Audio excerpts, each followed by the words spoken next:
Lucas 16, del versículo 1 al versículo 9. Me regala un amén, por favor, cuando lo tengan.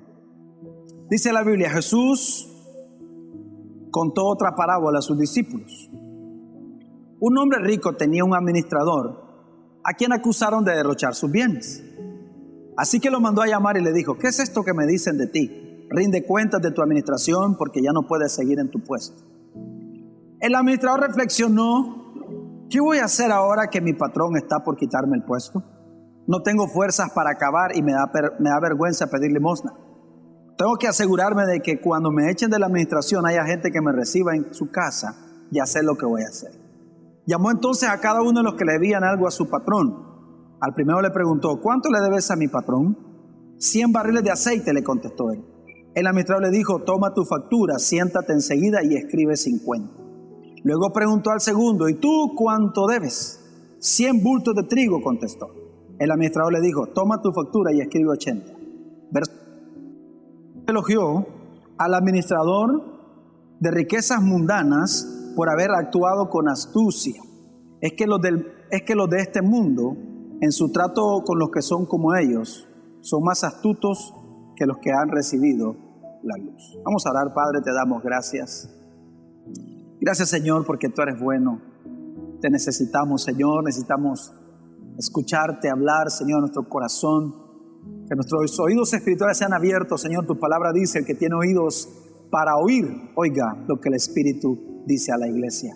Gracias, Señor, que podamos tomar tu palabra, Señor, y amarla, Señor, y vivirla, ponerla por obra, Señor, para que seamos bienaventurados en todo lo que hacemos. En el nombre de Jesús te lo rogamos. Amén y amén. Hoy vamos a hablar del tema que a mí me gusta menos, pero que es necesario. Orando le decía al Señor: dame la gracia para poder hablar de este tema, porque es un tema un poquito espinoso, pero es interesante que como el mayor problema que enfrenta el ser humano es el problema financiero. ¿Cuál es el mayor problema, por ejemplo, que nos enfrentamos hoy en día? ¿Cuál es el mayor problema? Es la crisis financiera. Estamos viviendo una crisis tremenda. Mi esposa me contaba que el día que fue al mercado habían un montón de tramos cerrados. Hay un montón de lugares que están cerrados. Estamos, hermanos, viviendo una crisis financiera bien fuerte. O sea, no vamos a decir, no, a los hijos de... Claro, vemos eso, sabemos que eso está ocurriendo, eso es la realidad de nuestro país. Amén. Nuestro país no tiene dinero. Nicaragua tiene uno de los mayores déficits financieros en su presupuesto. Ahorita acaba de haber una alza horrible, hermano. No sé si ha ido al supermercado, no vine para asustarlo. Pero yo me asusté. Yo le vi el precio de dos cosas. No tengo la costumbre, solo para ver qué onda. La pasta que costaba 73 pesos, pagué 91 por ella. Miré el segundo, dije, no vaya a ser que se equivocaron, y estaba carísimo. Ya los otros ya no los miré, porque de todo modo tenía que echarlo. Dije, ¿para qué me voy a desanimar y me voy a ir a mi casa? Y tenía que comprar de todos modos. Estamos viviendo tiempos difíciles, hermanos. Amén. ¿Cuántos sabían eso? Pero eso nos debe de impulsar a buscar al Señor como nunca lo hemos hecho en nuestra vida. Eso es bueno para la iglesia de Cristo. Amén. A los que aman a Dios, todas las cosas les ayudan para bien. Es más, por ejemplo, hablando acerca de los matrimonios, la causa número 1 de peleas entre los matrimonios es el dinero. Es el dinero. Son los problemas financieros. ¿Sabe qué es lo que más dinero le deja a los bufetes de abogados hoy en día? Es la recuperación de dinero. Porque la gente no paga, entonces usted de repente, cuando se da cuenta, se le hacen unas grandes cuentas terribles.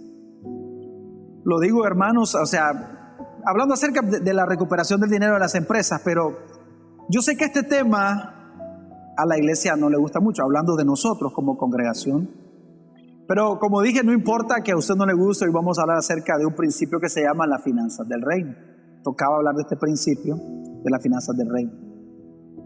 Hermanos, entendemos que hay una terrible corrupción alrededor del asunto del dinero, hablando acerca del reino de Dios. Pero eso es porque se sacan versículos de contexto para quitarle el dinero a las personas. Muchos se aprovechan del amor que las personas le tienen al Señor, porque hay gente que ama mucho al Señor. Y los pastores nos aprovechamos muchas veces de esas cosas. O se aprovechan de otras personas que lo que tienen es amor al dinero, porque hay gente que le dice, haga un negocio, tráigale al Señor 100 y Él se lo devuelve 100 veces más. Entonces la gente agarra la vara y cree y viene y da, pero no recibe eso porque es mentira. Lo que están haciendo es explotando la avaricia que ya está en nuestro corazón. Amén. Ahora, fíjese algo muy importante, yo estaba meditando en esto y es, normalmente la mayoría de las personas hablan mal del diezmo. Fíjese, hablan mal del diezmo. Que los pastores se enriquecen con el diezmo, pero la verdad es que los pastores no se enriquecen con el diezmo, se enriquecen con las ofrendas. Normalmente uno habla mal del diezmo, pero fíjese, los pastores no se enriquecen con el diezmo, se enriquecen ¿con qué? Con las ofrendas. Porque el diezmo, la gente sabe que si gana $1,000 trae 100, ya sabe que eso es el diezmo. Sin embargo, en las ofrendas es donde le dan con el bate de aluminio a la gente. Duro. Es más, hoy en día se han inventado una gran cantidad de ofrendas. Y una ofrenda muy de moda es la ofrenda de pacto. ¿Ha escuchado usted la ofrenda de pacto? Haga una ofrenda de pacto, traiga una ofrenda. Hoy vamos a pactar con el Señor, vamos a pactar una ofrenda. Eso es algo, hermano, que usted escucha en la mayoría de las iglesias, la ofrenda de pacto. Entonces la gente dice, usted tiene un problema, tiene una enfermedad, dígale al Señor, aquí traigo una ofrenda de pacto para que tú me hagas un milagro. ¿Usted se imagina comprando los milagros del Señor que son por pura gracia? Amén, ¿verdad que son por pura gracia? No hay que pagar por eso. Amén. Entonces encontramos la ofrenda de pacto, la ofrenda de sacrificio. Se le dice a la gente, hoy el Señor me ha dicho que vamos a recoger una ofrenda, pero vamos a recoger una ofrenda que a usted le duela. ¿Ha oído eso? ¿Le parece familiar? Que le duela, porque si no le duele el Señor no la va a recibir. O sea que se va y dice, y si no anda dinero no se preocupe, eche su reloj, su anillo de matrimonio, lo que sea, pero esto es una ofrenda de sacrificio. El Señor no necesita eso, hermano. Amén, nada de eso. La ofrenda de la viuda, ¿qué es la ofrenda de la viuda? Irte pelado como la viuda. La ofrenda misionera que se recoge en algunos lugares, la ofrenda para los necesitados. Pero hay una ofrenda, hermano, que me asombré un día de esto porque estaba viendo un apóstol moderno con esta ofrenda. Para mí es nueva y esa ofrenda se llama la ofrenda del rompimiento. ¿Han oído ustedes de la ofrenda del rompimiento? Dice, el Señor me dijo que hoy vamos a recoger una ofrenda del rompimiento. Hay cosas, hay puertas que están cerradas en su vida y el Señor me dice que para romper esa puerta usted tiene que traer una ofrenda hermosa este día. Esa es una ofrenda de rompimiento. Lo que no se había roto hoy lo vamos a romper con esta ofrenda. Y la gente agarra la vara y lo que le rompen son las bolsas del pantalón.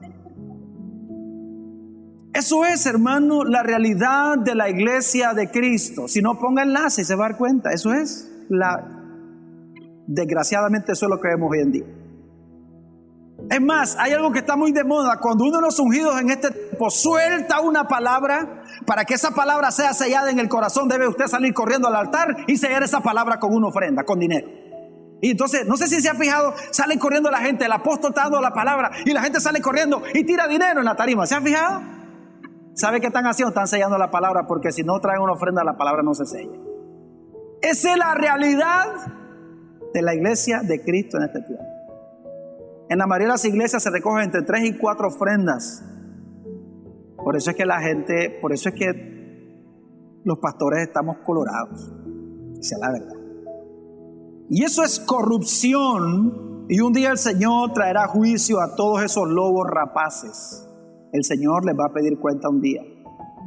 Porque el Señor nos llama a nosotros a apacentar la grey de Dios. A apacentar el rebaño que el Espíritu Santo puso bajo nuestro cuidado, el rebaño por el cual Cristo pagó precio de sangre. Esos son, como dijo el apóstol Pablo, son obreros fraudulentos. Pero hermanos, que Satanás haya corrompido las ofrendas no significa que las vamos a eliminar, sino que vamos a volvernos a las Escrituras. ¿Qué dice el Señor acerca del dinero? En Lucas 16 estábamos leyendo, el versículo 8 dice que los hijos de las tinieblas son más astutos en el uso del dinero que los hijos de la luz. Nosotros, hermanos, debemos de ser sabios en la administración de nuestro dinero, en la mayordomía del dinero que Dios pone bajo nuestro cuidado. Amén. Porque usted y yo somos mayordomos. ¿Qué somos?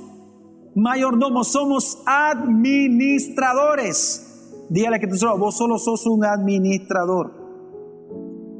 La Biblia enseña que Dios es el dueño absoluto de su creación. ¿Se acuerdan que es Salmo 24? De Jehová es la tierra y su plenitud, el mundo y los que en él habitan, porque Él la fundó sobre los mares y la firmó sobre los ríos. Todo es del Señor, amén. Él es el dueño de todo lo que existe. Es más, la Biblia dice que Él es dueño de usted y de mí, amén. Él es nuestro dueño, amén. Él nos compró por precio de sangre. Por eso somos de su propiedad. Y siendo Él dueño de todo, Él nos llama a ser mayordomos, administradores de las riquezas de su reino. Dios mismo nos ha dado esta posición. Recuerde, o es Él el dueño o somos nosotros. Si Él es el dueño, entonces nosotros somos administradores.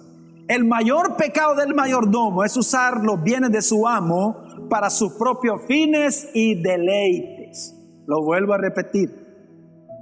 El mayor pecado de su amo del mayordomo es usar los bienes de su amo para sus propios fines y deleites. Pero la mayor virtud de un mayordomo es la fidelidad a su Señor, la fidelidad. Por eso Dios nos pide que seamos fieles en el uso de nuestros talentos, que seamos fieles en el uso de nuestros dones, que seamos fieles en el tiempo que el Señor nos provee y también que seamos fieles de las posesiones que Él nos ha dado para administrar. Amén. Entonces está claro en las Escrituras que usted y yo debemos administrar fielmente las propiedades de Dios, incluyendo el dinero, porque es de Dios. Pregunta, ¿de quién es el dinero? ¿De quién es el dinero? Todavía no lo dice muy convencido, pero mira Ageo capítulo 2, versículo 8, lo que dice la Biblia. Mía es la plata y mío es el oro, dice Jehová de los ejércitos. ¿Oyó eso? Mía es la plata y mío es el oro, dice Jehová de los ejércitos. Es como mira la gente cómo se mata por la tierra y se hacen sus títulos y lo ponen a su nombre como que fuera de ellos. Por eso un día el Señor los va a sacar de la tierra, porque no es de ellos, todo es del Señor. Entendamos, hermanos, que si poseemos cosas, si poseemos dinero, es porque Dios nos ha dado el privilegio de tenerlas y administrarlas. Amén. Dios nos ha dado el privilegio de tenerlas y administrarlas. Deuteronomio capítulo 3, versículo 8, versículo 17 y versículo 18. No se les ocurra pensar, toda esta riqueza la hemos ganado con nuestro propio esfuerzo. Deben acordarse del Señor su Dios, ya que ha sido Él quien les ha dado las fuerzas para adquirirla, cumpliendo así con ustedes. Oiga eso, qué tremendo. No se les ocurra pensar, toda esta riqueza o todo lo que tengo lo hemos ganado con nuestro propio esfuerzo. ¿Oyó esto, hermano? Verso 18. Deben acordarse del Señor su Dios, ya que ha sido Él quien les ha dado las fuerzas para adquirirla, cumpliendo así con ustedes. En base a esto podemos decir que son dos los objetivos, son más, pero vamos a hablar de dos objetivos de Dios con la mayordomía en la finanza de sus hijos. Y la primera razón es para establecer su reino. Escuche, hermano, no puede decir que Él es su Señor si usted no le ha entregado todavía su dinero a Él, o sea, porque es de Él. ¿De quién es el dinero? De Él. Oiga Mateo capítulo 6, versículo 24. Nadie puede servir a dos señores, pues menospreciará a uno y amará al otro, o querrá mucho a uno y despreciará al otro. No se puede servir a la vez a Dios y a las riquezas. ¿Cómo dice al final ahí? No se puede servir a la vez a Dios y a las riquezas. Hermanos, es vital para nosotros honrar al Señor con el dinero que Él nos da para administrar. Proverbios dice, honra a Jehová con todos tus bienes. ¿Han leído eso en la Biblia? honra al Señor con todos tus bienes. O sea que es el que honra al Señor con sus bienes es un hombre sabio. El que no honra al Señor con sus bienes es un hombre necio. Lo que yo hago con el dinero dice mucho de mi relación con Dios. Entonces, cuando se habla de establecer el reino de Dios en nuestra vida, entendemos que tiene que ver con todas las áreas de nuestra vida. El gobierno de Cristo en todas las áreas de mi vida, incluyendo en mi vida financiera. Amén, hermanos. Cuando yo le digo al Señor, Señor, gobierna mi vida, que tu reino se establezca en mi vida, también estoy hablando de mis finanzas. Amén. O cuando usted ora eso no está hablando de sus finanzas. Con todo puede gobernar, Señor, menos el dinero. No es así. Yo le hago una pregunta a usted. ¿De quién es el dinero que usted gana? A ver, contésteme. ¿De quién es el dinero que usted gana? Sí, bonito se va. Del Señor, decimos todo. Bueno, pues es que eso me lleva a la siguiente pregunta. ¿Cuánto del dinero que usted dice que es del Señor le entrega al Señor? Porque si todo lo que tengo es del Señor, porque uno dice eso. ¿Cuántos tienen carro? Levanta la mano los que tienen carro. Nadie tiene carro ahí. Y aquí no alcanzan en el parqueo y no tienen carro. ¿De quién es ese carro que usted tiene? ¿De quién es? Del Señor. Les decimos el día de evangelismo, traiga su carro para que no lleve gente. Y me va a dar para la gasolina. Hay gente que me va a dar para la gasolina. Pues el que te dio el carro no es el que te da para la gasolina. Amén.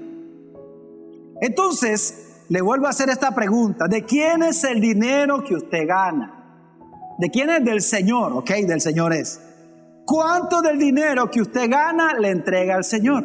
Fíjese que normalmente, si todo es del Señor, yo no debería de pensar cuánto le voy a dar al Señor. Mi pregunta correcta debería ser, ¿con cuánto me debo de quedar yo?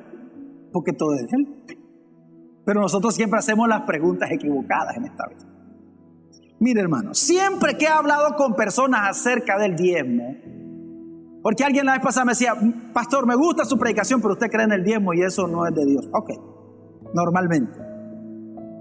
Entonces, siempre que he hablado con personas acerca del diezmo, porque mucha gente piensa que yo creo en el diezmo porque soy pastor, pero yo tengo 17 años de diezmar ininterrumpidamente. Ininterrumpidamente. Si ustedes me hubiesen conocido hace 15, 16 años, hubieran visto en la miseria y en la aflicción financiera que yo viví.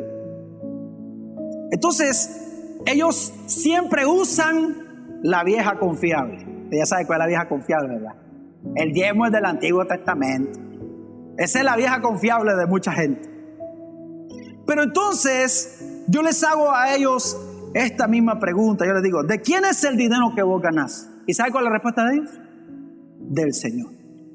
Y entonces le hago la segunda pregunta. De todo ese dinero que vos ganás, que decís que es del Señor, ¿cuánto de ese dinero vos le das al Señor? Y sabe que la mayoría, ¿sabe qué le dan al Señor? Cero. Nada. No es que ellos crean que es del Antiguo Testamento, es que son personas llenas de avaricia en sus corazones. Eso es lo que son, avaros. Si fuera, hermanos, que dicen, creo que el diezmo es del Antiguo Testamento y no me voy a limitar a darle al Señor un 10%, entonces yo me diría, qué tremenda esta persona, porque te quiere dar con más abundancia al Señor. No quiere limitarse, no, todo es del Señor. No, pero eso es, usan la vieja confiable del Antiguo. Ya voy a hablar un poquito de eso. Entonces, hermanos, ¿por qué? Alguien se pregunta, dice, ¿por qué un requerimiento judaico invalidado por la venida de Cristo debería estar vigente hoy en día? Eso es legalismo. Eso es lo que piensa mucha gente acerca del diezmo. Ese es, ¿cómo lo digo? Esa es la mentira que el enemigo le ha metido en la cabeza. Pero quiero que, no me puedo detener aquí mucho, hermano, porque es un poco profundo eso, pero vamos a, por lo menos por encimita lo vamos a ver. Hebreos capítulo 7, del versículo 1 hasta el versículo 3. Porque este Melquisedec, rey de Salem, sacerdote del Dios Altísimo, que salió a recibir a Abraham que volvía de la derrota de los reyes y le bendijo, a quien asimismo dio a Abraham los diezmos de todo, cuyo nombre significa primeramente rey de justicia, y también rey de Salem, esto es rey de paz, sin padre, sin madre, sin genealogía, que ni tiene principio de días ni fin de vida, sino hecho semejante al Hijo de Dios, permanece sacerdote para siempre. Mira el verso 1 lo que dice: porque este Melquisedec, rey de Salem, sacerdote del Dios Altísimo, que salió a recibir a Abraham, que volvía de la derrota de los reyes, y le bendijo, a quien asimismo, ¿qué hizo Abraham? Dice que Abraham dio los diezmos de todo. ¿A quién le dio los diezmos de todo? A Melquisedec. Ahora mira, el diezmo como una base correcta de dar al Señor no está restringido al periodo del Antiguo Testamento o al antiguo pacto judaico. Es un grave error identificar el diezmo con la ley dada a Moisés exclusivamente. Porque este grande y misterioso rey de Salem fue reconocido por Abraham como el representante del Señor, y el diezmo fue la respuesta correcta a la bendición recibida por él. Dice la Biblia, ¿sabe qué hizo Melquisedec? Le dio pan y vino, o sea, participó como la de la cena del Señor, y él dio el diezmo, dice la palabra del Señor. Esto fue una tremenda revelación de Dios para Abraham. Entonces, el sacerdocio de Melquisedec es más alto que el sacerdocio de Aarón. Porque la Biblia dice que Cristo es sacerdote según el orden de Melquisedec. No según el orden de Aarón, porque Aarón era levita, sino según el orden de Melquisedec, siendo Jesús de la tribu de Judá, acerca del que nadie sabía que podía ser sacerdote, porque el Señor no es sacerdote conforme a ninguna tribu, sino conforme al orden de Melquisedec, dice la Biblia. Y Abraham dio sus diezmos a Cristo mismo, mientras los judíos lo daban a los sacerdotes según el orden de Aarón. Por lo tanto, entonces, Abraham estaba viendo hacia el futuro. Por eso consideramos el diezmo como un principio y no como parte de la ley de Moisés. Ya le dije que no puedo quedarme más tiempo aquí, porque como dijo el apóstol Pablo, algunos ni siquiera han escuchado hablar de Melquisedec. ¿De qué creen que es del hijo de Ronald que estoy hablando? Que se llama Melquisedec. No, es del Melquisedec de la Biblia, que es un tipo de Cristo. Entonces la gente dice del Antiguo Testamento. No, Abraham le dio sus diezmos a Melquisedec, que es tipo de Cristo, o sea que él se lo dio a Cristo, que nada tenía que ver este hombre con el sacerdocio levítico, sino con un sacerdocio superior, que era el sacerdocio de Cristo, conforme al linaje o conforme a Melquisedec, el orden de Melquisedec. Entonces, no es del antiguo pacto, porque es un principio que Dios ha establecido antes de que la ley fuese dada. Más de 400 años después se dio la ley. Entonces, la primera razón por la cual el Señor da los diezmos y las ofrendas es para establecer su reino en nuestra vida. Esto significa que si usted no diezma y no ofrenda, no diga que Jesús es su Señor. Punto. Porque si Él no es Señor de su finanza, entonces no es el Señor de su vida. No podemos nosotros tener áreas escondidas en nuestra vida con el Señor. O le damos todo o le damos todo. Recuerde que el Señor solamente bendice lo que Él gobierna. Donde Él no gobierna no hay bendición. ¿Cuántos quieren bendición? Tiene que gobernar el Señor. Entonces la primera razón es para establecer su reino. Y la segunda es para bendecir a su pueblo.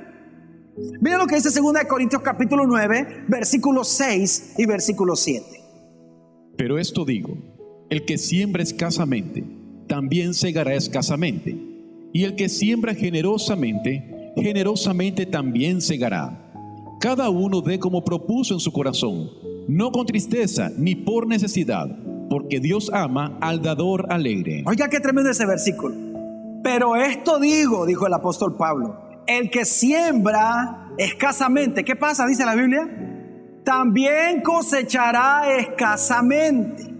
Y el que siembra generosamente, también generosamente va a cosechar.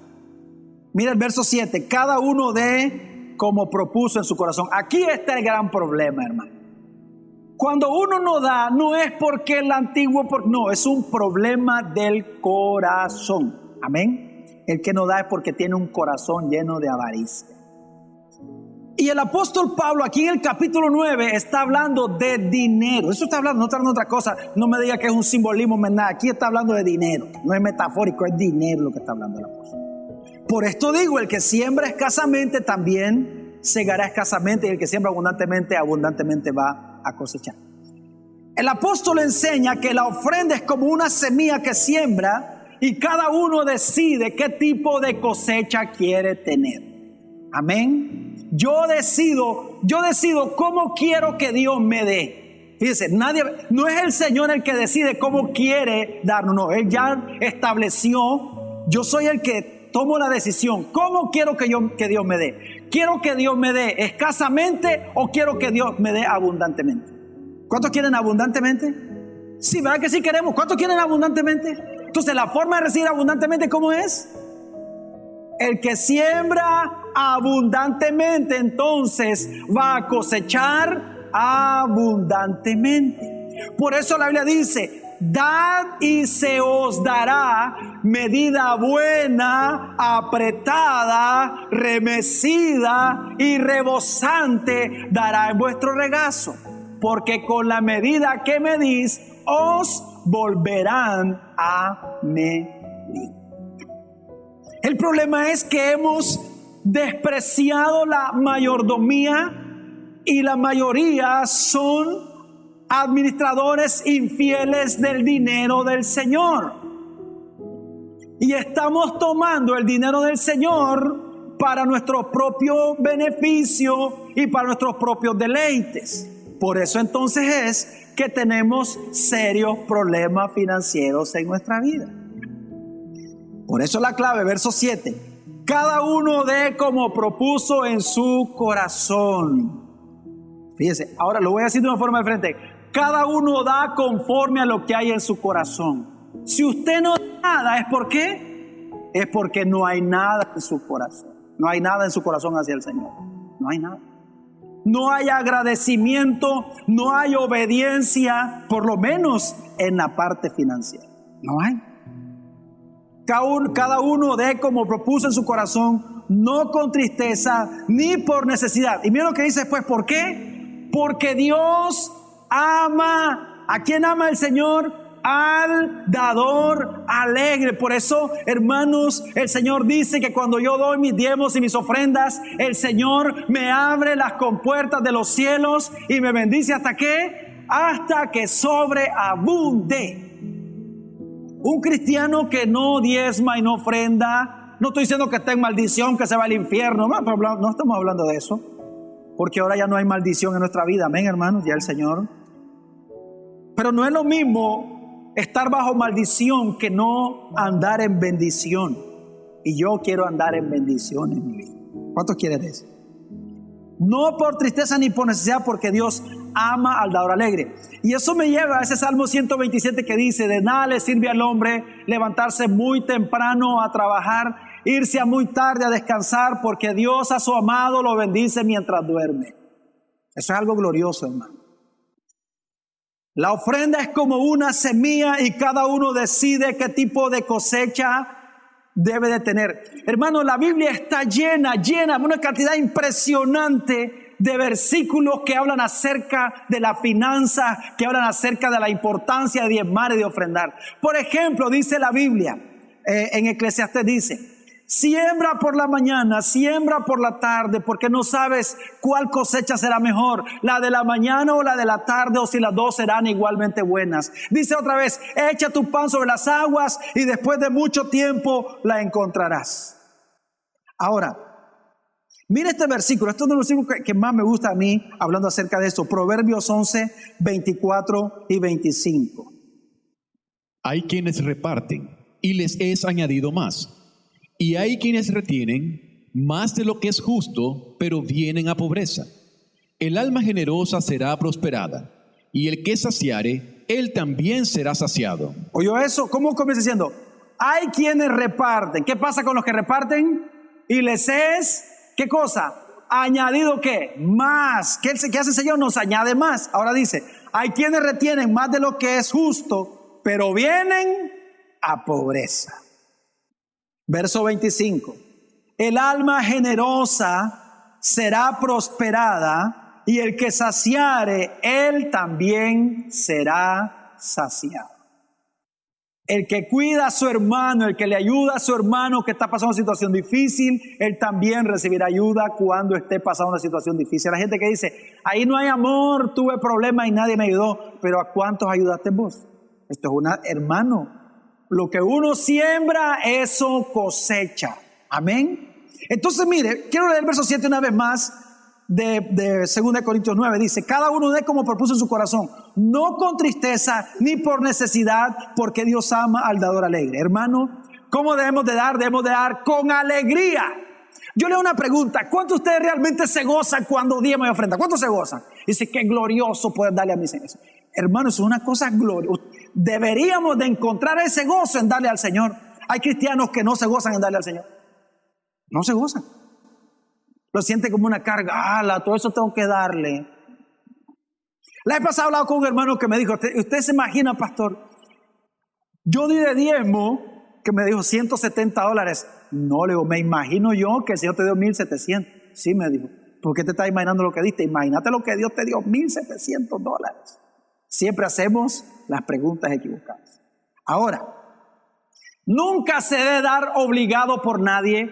Ningún pastor, ningún líder debe obligar a alguien a dar. Amén. Bajo ningún tipo de chantaje, porque en las iglesias a veces está de moda chantajear a la gente. Si usted no está diezmando, usted no puede servir. ¿Por qué se va a hacer eso? Hay lugares que así es.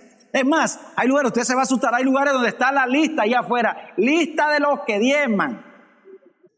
Usted se asombra porque no han dado en muchas congregaciones, pero hay lugares donde ahí están los nombres.